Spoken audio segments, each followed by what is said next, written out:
Bon jeudi après-midi tout le monde. Alors c'est un retour après 2 semaines de congé, entre parenthèses, parce que je n'étais pas partie en vacances, je ne faisais pas rien, au contraire je faisais plein de choses pour rattraper certaines choses justement qui avaient besoin d'être entreprises et que j'avais laissées de côté.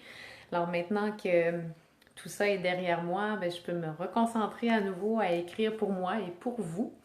Et en fait j'ai envie de même de vous partager quelque chose parce que quand j'ai annoncé que j'allais prendre un petit 2 semaines pour pouvoir faire mes trucs personnels, j'ai ressenti de la culpabilité. Ah, c'est donc bien étonnant de ressentir ça, de la culpabilité. Puis surtout que, tu sais, c'est qui en fait qui m'a dit que c'était nécessaire de poster à toutes les semaines sur les réseaux sociaux? Ben, en fait, c'est sûr que dans les gens en fait qui parlent de marketing sur les réseaux sociaux disent que c'est important de maintenir sa communauté active puis de publier le plus souvent possible. Allô Jessie! Et puis en fait que c'est eux qui imposent ça, donc on se l'impose par la suite si on veut bien prendre ça. Et c'est quelque chose que je me suis imposé effectivement. Puis en même temps pour votre plaisir aussi, hein, d'une certaine façon. Mais quand j'ai décidé de prendre ces 2 semaines-là, j'ai pas aimé sentir cette culpabilité-là qui m'habitait de me dire ouais, ben là, les gens n'auront pas de vidéo, ils n'auront pas d'histoire, puis moi, ben, je serais pas en train d'écrire. Puis je me sentais coupable de pas écrire pour moi. Puis, en fait, c'était juste comme ça. Cette phrase-là, là, je l'ai trouvée dans un livre. En fait, c'est un livre qui m'a été fortement conseillé par un de mes professeurs, mon professeur d'hypnose, qui s'appelle, vous allez sûrement voir le titre à l'envers, j'imagine, à la caméra, mais Vaincre peur et culpabilité. Si vous avez le goût d'une bonne lecture, là, courez tout de suite à la bibliothèque ou sur un aubry. En fait, je l'ai commandé en ligne, puis je me le suis fait venir. C'est un petit bijou de livre pour comprendre un petit peu ce qui se passe dans notre tête quand on ressent la culpabilité. Parce qu'en fait, ce que ça dit là-dedans, c'est qu'il y a deux sources qui sont à la base du mal-être, et c'est la peur et la culpabilité. Puis, ben, le livre m'a inspiré en fait une histoire que j'ai envie de vous lire aujourd'hui. Puis cette histoire-là même est inspirée de où je viens. Je viens de la Beauce. Puis présentement, à Sainte-Marie, en Beauce, ben, en fait, je viens pas de Sainte-Marie, je viens de Frampton, qui est le petit village où il y a le Miller Zoo. Si vous êtes jamais allé là aussi, je vous invite fortement à y aller. Salut Séverine! Alors, oui, je viens de Frampton et puis, comme vous savez, présentement à Sainte-Marie en Beauce, puis plusieurs régions de la Beauce, inondation. Alors, je me suis inspirée un peu des inondations et puis de ce livre-là pour vous composer l'histoire que je vais vous lire aujourd'hui qui s'appelle Les glaces de la culpabilité. Alors, je vous invite à vous installer confortablement et à recevoir l'histoire que je vais vous lire. Encore une fois, Gabrielle, je suis vraiment désolée d'avoir dû repousser cette rencontre qu'on aurait dû avoir la semaine dernière. Vraiment, vraiment désolée. Le projet va être retardé par ma faute. Ça devait bien faire la 20e fois que Chloé s'excusait depuis le début de leur rencontre. N'étant pas inhumain, Gabriel avait compris la raison qui avait poussé Chloé à repousser cette rencontre. Nul besoin d'être un savant pour comprendre que lorsqu'une infection urinaire t'envoie à l'hôpital, il est fort probable qu'une rencontre d'affaires ne soit pas la priorité du moment. Mais c'était Chloé, toujours en train de culpabiliser pour tout. Chloé, ça va, cesse de te confondre en excuses. Le projet aurait été encore plus retardé si tu n'avais pas vu à ta santé que l'infection, dans le pire des cas, avait fait en sorte que tu sois plus là aujourd'hui. T'en as pas marre de culpabiliser pour tout et pour rien. Pendant un millième de seconde, cette remarque piqua Chloé, puis la culpabilité prit le dessus. Ah, t'as raison, Gabrielle, désolée de culpabiliser. C'est plus fort que moi. Je me sens vraiment mal. La gorgée de café que prenait Gabrielle au moment où Chloé dit cette phrase ne se rendit pas à son estomac, mais sur sa chemise, heureusement noire, alors qu'il pouffa de rire. Offensée par sa réaction, Chloé demanda Mais qu'est-ce qu'il y a de si drôle, Gab? C'est que tu viens tout juste de culpabiliser. Comme une double culpabilisation. C'est du sérieux ton truc. Écoute, Chloé, tu me permets d'être vrai avec toi. Prenant conscience qu'en effet, elle venait de culpabiliser, elle fit signe à Gabrielle qu'il pouvait se permettre d'être vrai, même si une partie d'elle n'avait pas envie de l'entendre. Et depuis qu'on travaille ensemble, je t'ai jamais senti totalement bien et dégagée. C'est comme s'il y avait toujours un nuage de culpabilité qui te suivait partout. Je n'ose même pas m'imaginer comment tu ressens ça en toi. Ça doit être drôlement désagréable, non? Comme un automatisme, Chloé posa les mains sur son ventre et décrivit la sensation. Tu sais que je viens de la Beauce? Ce que je ressens en moi, c'est comme la rivière Chaudière au printemps. Tout ce pourquoi je culpabilise, c'est des glaces qui, elles, finissent par s'accumuler et créer une embâcle.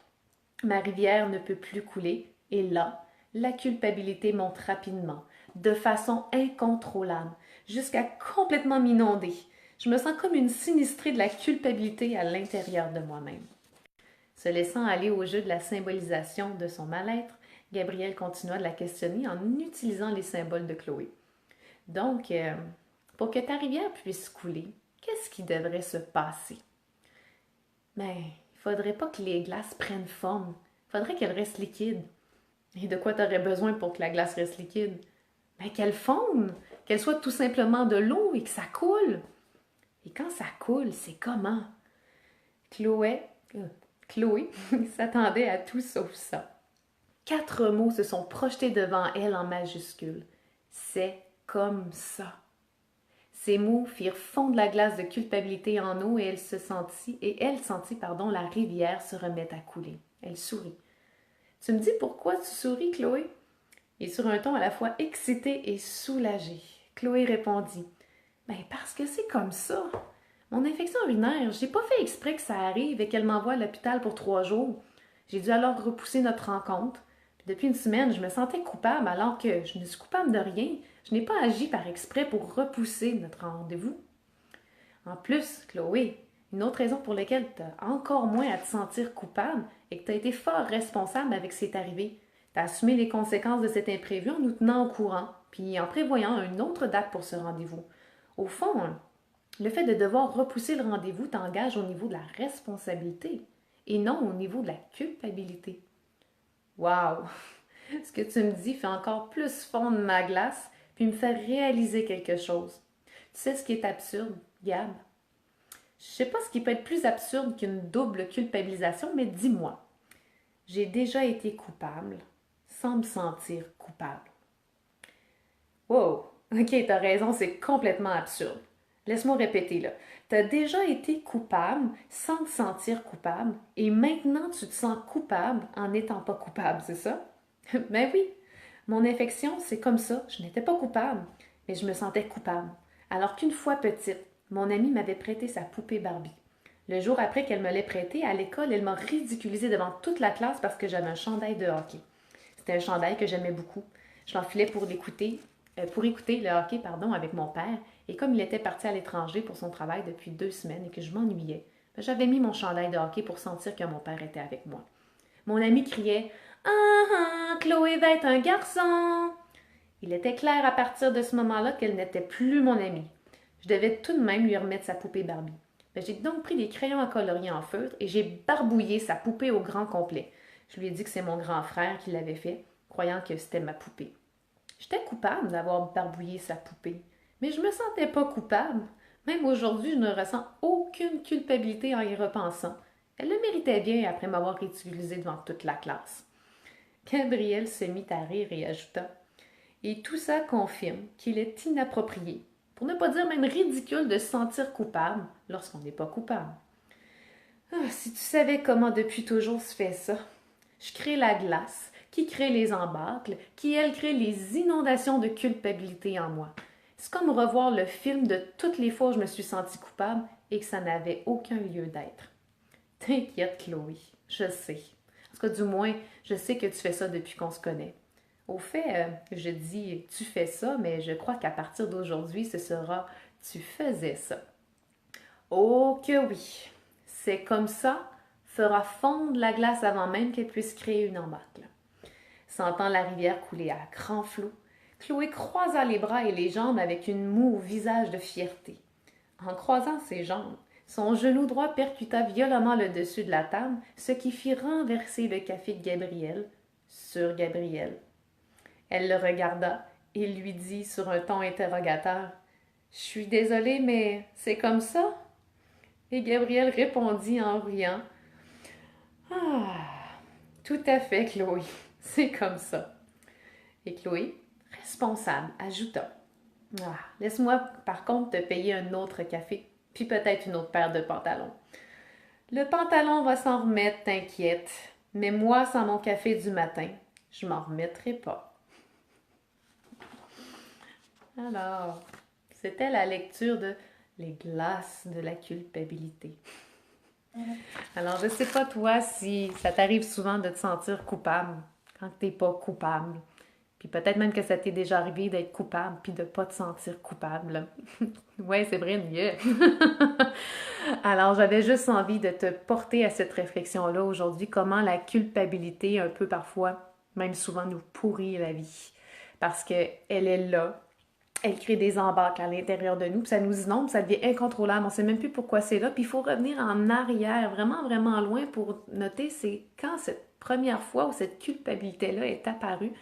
Puis là, prendre du recul, puis dire, mais est-ce que ça m'appartient, ça? Est-ce qu'il y a quelque chose que je peux faire avec ça? Oui, ok, ben peut-être je vais être responsable, puis je vais agir en conséquence pour me sentir moins coupable. Ou ben non, ça m'appartient pas, puis c'est comme ça, c'est un hasard, c'est un accident, et puis on fait juste continuer, poursuivre notre route, tout simplement, pour se sentir moins coupable.